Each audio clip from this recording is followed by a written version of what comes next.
శాసనమండలిలో భావోద్వేగానికి గురై కన్నీళ్లు పెట్టుకున్నారు కవిత. ప్రశ్నిస్తే తనపై కక్ష కట్టారన్నారు. పార్టీ మౌత్ పీస్ గా ఉన్న ఛానళ్లు, పేపర్లు తనకు మద్దతు ఇవ్వలేదన్నారు. బీఆర్ఎస్ పార్టీ తనను ఘోరంగా అవమానించిందన్నారు. నైతికత లేని బీఆర్ఎస్ నుంచి దూరం అవుతున్నానని తెలిపారు.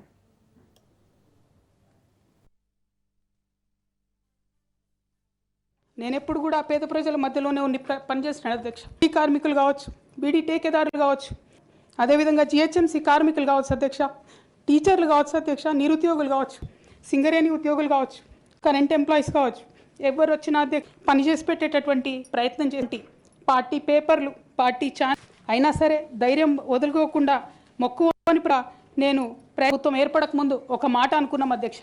కేసీఆర్ గారే పదే పదే ఈ మాట చెప్పారు. ఉమ్మడి రాష్ట్రంలో మనకు కాంట్రాక్ట్ వ్యవస్థ వచ్చింది, మరి కానించేవారు అధ్యక్ష.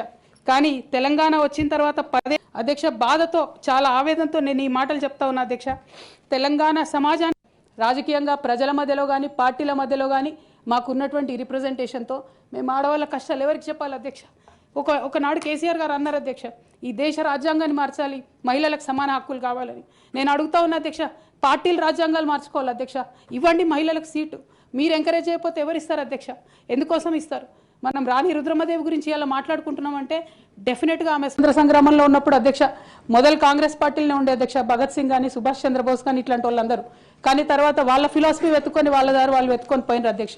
పార్టీలు వేరైనంత మాత్రాన, దారులు వేరైనంత మాత్రాన అధ్యక్ష లక్ష్యం ఒకటే కాదని కాదు అధ్యక్ష. నా లక్ష్యం ఎప్పటికైనా ఒకటే అధ్యక్ష, తెలంగాణ బాగుండాలి, తెలంగాణ ప్రజలు బాగుండాలి, వాళ్ళ కోసం పనిచేయాలి అధ్యక్ష.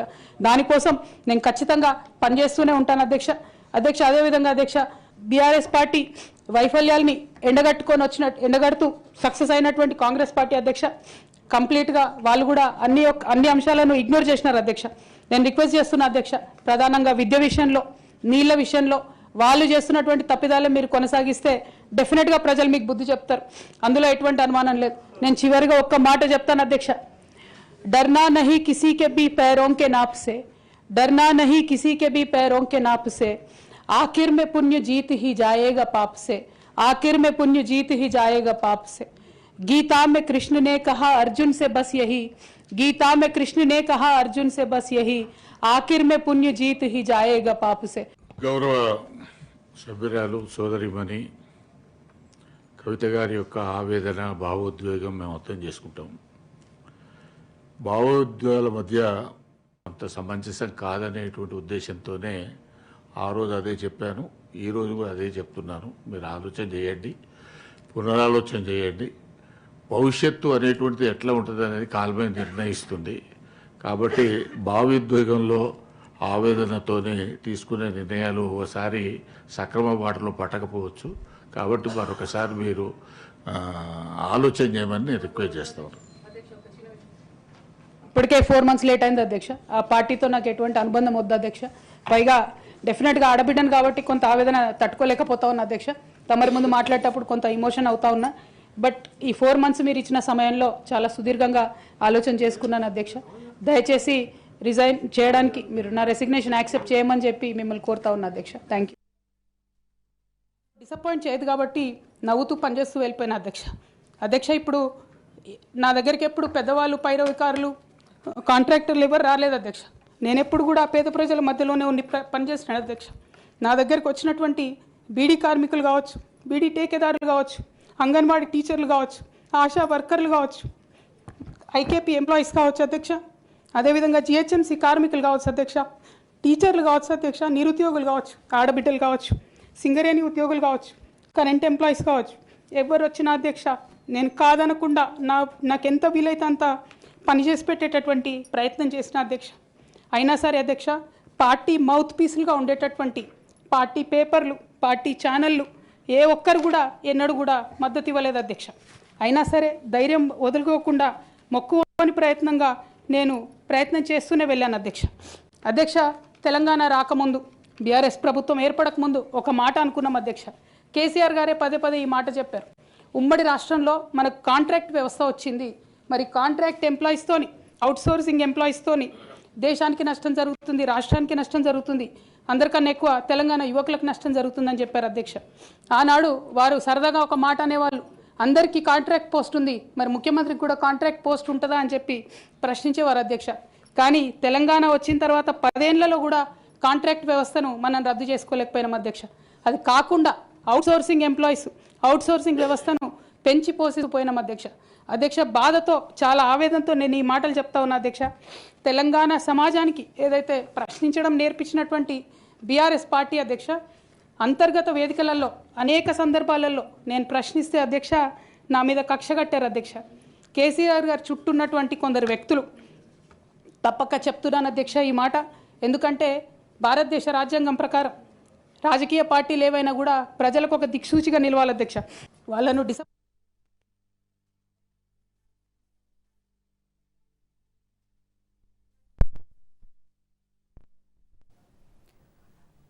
శాసన మండలిలో భావోద్వేగానికి గురై కన్నీళ్లు పెట్టుకున్నారు కవిత. ప్రశ్నిస్తే తనపై కక్ష కట్టారన్నారు. పార్టీ మౌత్ పీస్ గా ఉన్న ఛానళ్లు, పేపర్లు తనకు మద్దతు ఇవ్వలేదన్నారు. బీఆర్ఎస్ పార్టీ తనను ఘోరంగా అవమానించిందన్నారు. నైతికత లేని బీఆర్ఎస్ నుంచి దూరం అవుతున్నానని తెలిపారు.